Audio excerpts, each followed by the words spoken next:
Pour faire simple, le développeur, c'est faire de la ligne de code, donc c'est un langage, on parle de langage, donc c'est retranscrire en fait en ligne de code ce qu'on a rendu, une logique en fait de fonctionnement et qui, par exemple, un site internet quand vous le voyez, donc c'est des images, c'est des logos, c'est des interactions. On va cliquer sur un menu, ça va ouvrir une page. On va cliquer sur un formulaire, ça va envoyer un email.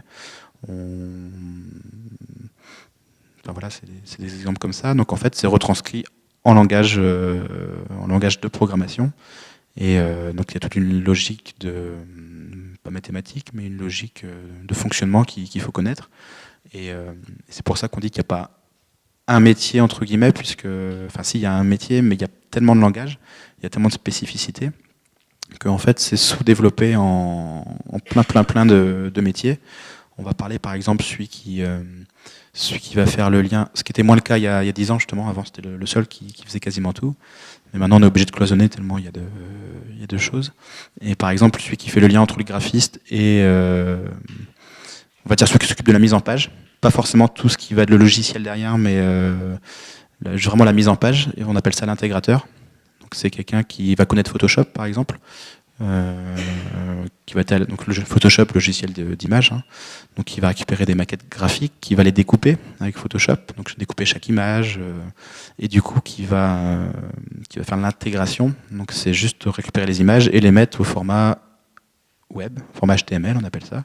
Et du coup, maintenant il y a quelques années, on parlait que d'une seule version, la version ordinateur.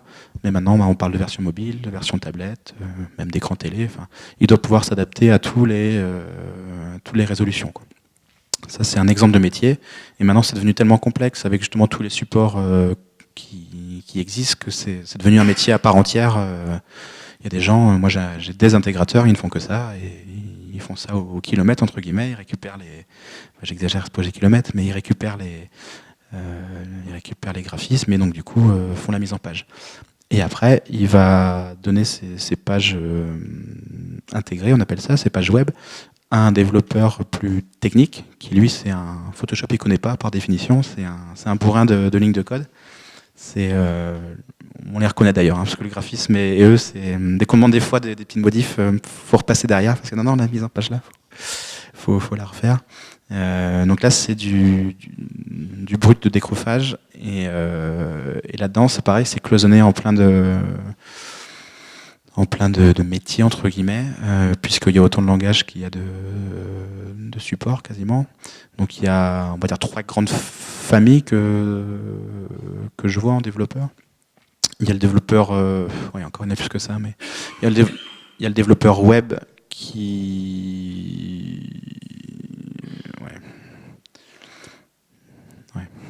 Ouais, il y a plus que ça, ouais.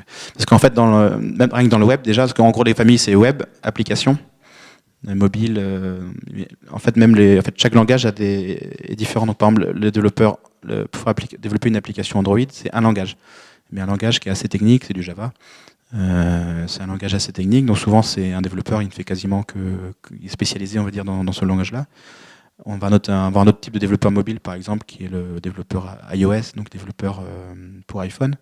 Donc c'est l'Objective-C pour ceux qui connaissent. C'est un langage qui n'a rien à voir. Celui-là, c'est un langage à part qui n'a rien à voir avec les autres. Et après, il y a les développeurs web purs. Et là-dedans, il y a des sous-cloisonnements, puisque du coup, maintenant, on parle de sites vitrines avec il y a ce qu'on appelle les CMS, c'est des logiciels pour faire plutôt du site web.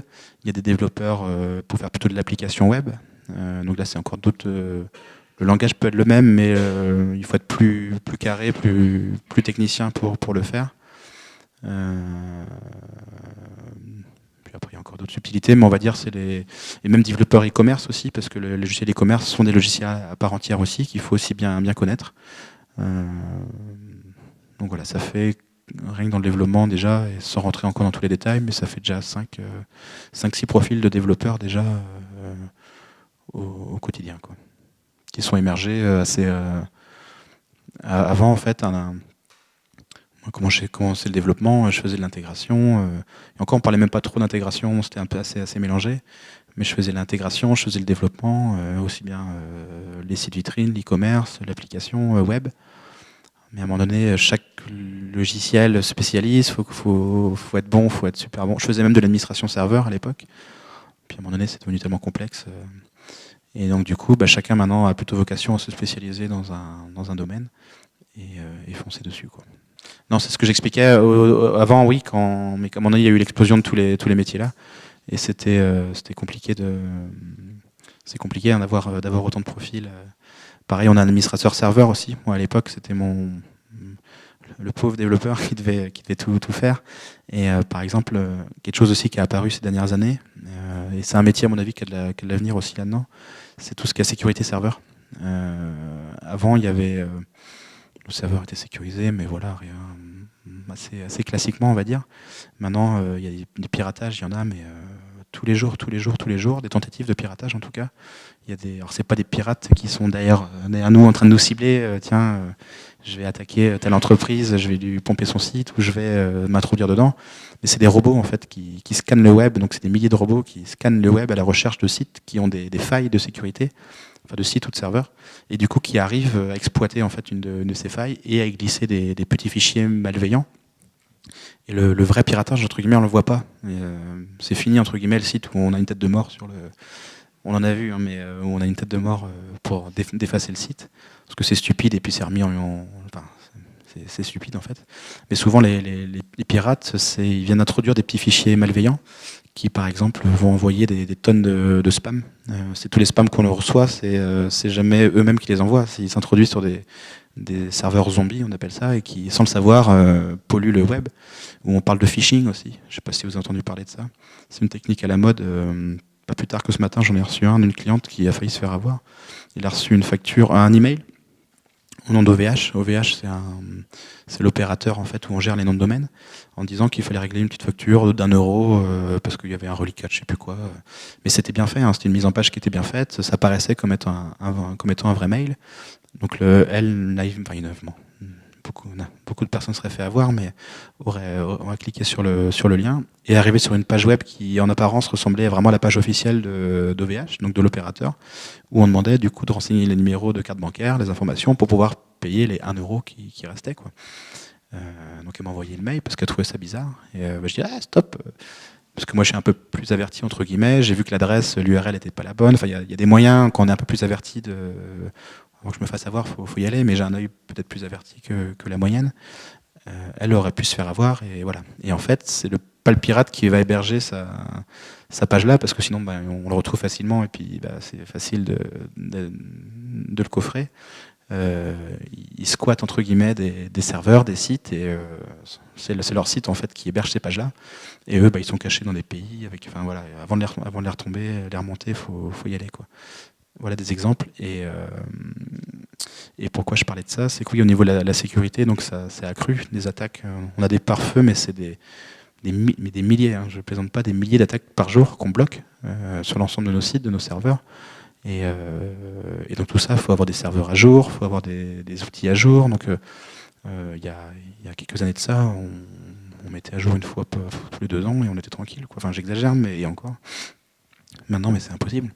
Un outil qui n'est pas à jour depuis 2 ans, il est attaqué en 5 minutes, quoi. Mais quand je dis 5 minutes, je plaisante pas, parce qu'on a des milliers d'attaques quotidiennes. Donc ça aussi, c'est des métiers qui a cru. Donc maintenant, nous, on a un spécialiste serveur. J'ai aucune utilité d'avoir quelqu'un à temps complet à faire que ça, parce que le pauvre, il s'ennuierait.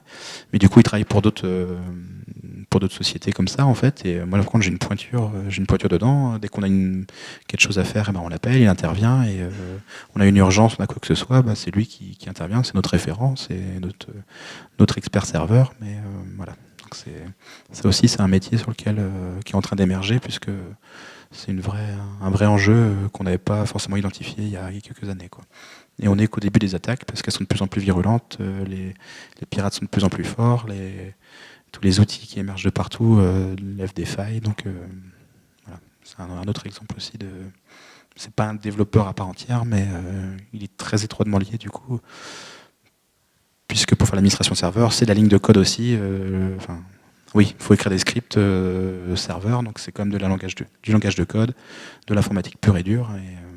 Et on le rattache souvent à l'équipe, puisqu'il fait partie intégrante maintenant aujourd'hui d'un environnement web, quoi. Un autre métier aussi qui est lié au développement web, je me permets, c'est le métier de testeur.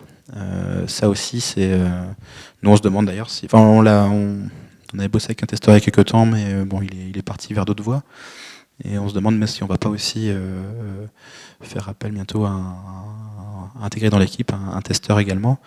C'est pareil, c'est un métier aussi qui est en train d'émerger. C'est parce que nous, en fait, quand on fait des outils, donc on les teste bien sûr, mais il y a tellement de choses à tester avec les mobiles, avec, je vous dis, toutes les possibilités qu'il y a aujourd'hui, que ça prend du temps assez conséquent. Et même aussi lié au référencement notamment, ça on n'en a pas parlé encore, mais c'est un métier aussi à part entière. Et il y a plein de choses en fait. Nous on fait des checklists de l'ensemble des points, ce qu'on connaît. On a identifié au fur et à mesure des années des outils d'analyse. On sait que par exemple, il faut que ça soit fait, voilà. Donc, mais ça prend du temps tout ça de tester, surtout que au fur et à mesure d'années, c'est comme chez Speedy entre guillemets. Hein, les points de contrôle, ils augmentent au fur et à mesure. Et, pas Speedy, pardon, les contrôles techniques, mais et ben là c'est un peu pareil aussi. Donc les points de contrôle s'agrandissent de plus en plus et ça devient un métier à part entière. Il y a même des boîtes qui sont spécialisées là-dedans d'ailleurs, hein, qui font que du test. Et donc là on parle même que de test technique pur ou test interne, mais on parle aussi de test utilisateur qu'on va lancer. Il y a tellement d'enjeux maintenant sur le web, sur l'internet, que des fois les gens sont prêts à payer un petit peu de sous pour le faire tester par des gens qui sont spécialisés là-dedans et pour avoir des remontées d'informations, pour dire bah tiens moi je ferais plutôt ça, ou alors je soumets toute une équipe, on a pensé que, etc. Et il vaut mieux mettre des fois un peu de budget en amont du projet et quitte à retravailler un petit peu sa copie, mais il y a des enjeux tellement énormes que des fois il vaut mieux mettre quelques petits milliers d'euros et en gagner beaucoup plus derrière, quoi. C'est pareil, c'est un autre métier qui est lié aussi, mais qu'on voit émerger de plus en plus. Et même nous, avec notre petite lucarne, on commence à en avoir besoin aussi de plus en plus. Enfin, on pense vraiment qu'il y a une vraie utilité là-dessus. Et donc, je pense que c'est un métier qui est en train de se décliner, en tout cas, de ça, quoi. Bref, ainsi, il vaut mieux parler un peu anglais, parce qu'il y a beaucoup de documentation qui est en anglais. Après, pas forcément à l'oral, mais au moins savoir le lire et l'écrire. Enfin, l'écrire, surtout le lire en fait. Surtout le lire, puisqu'il y a beaucoup de documentation en anglais. Il y a les forums, souvent, qu'on va chercher des informations quand on est bloqué sur quelque chose, c'est en anglais. Souvent, on peut tomber en français, mais c'est souvent quand même l'anglais qui prévaut. Et voilà, bon après moi c'est une différence qu'on a des clients anglais, donc mais ça c'est plutôt moi qui parle en anglais, mais c'est moins drôle. Mais voilà, mais pour être développeur pur, non, ça aide, ouais, ça fait, pas besoin d'être expert en anglais par rapport au niveau, non, faut pas être bilingue forcément, mais au moins savoir lire, ouais, comprendre en tout cas toute une documentation en anglais, c'est indispensable. C'est lui justement qui va retranscrire en CSS et en HTML. Ah oui, HTML et CSS, ouais. Et voir JavaScript aussi. JS, JavaScript. Non, parce qu'il va pas faire le PHP, par exemple, toute la logique. Où il peut faire un tout petit niveau de PHP, mais c'est pas ça qu'on va lui demander, quoi. L'intégrateur, c'est du template, c'est du gabarit, c'est donc du HTML, CSS, du JavaScript un peu. Et encore, c'est pareil, dès que ça devient un peu trop complexe en JavaScript, c'est pas lui qui. Donc, par exemple, si c'est un petit menu avec un petit menu déroulant, avec un petit effet,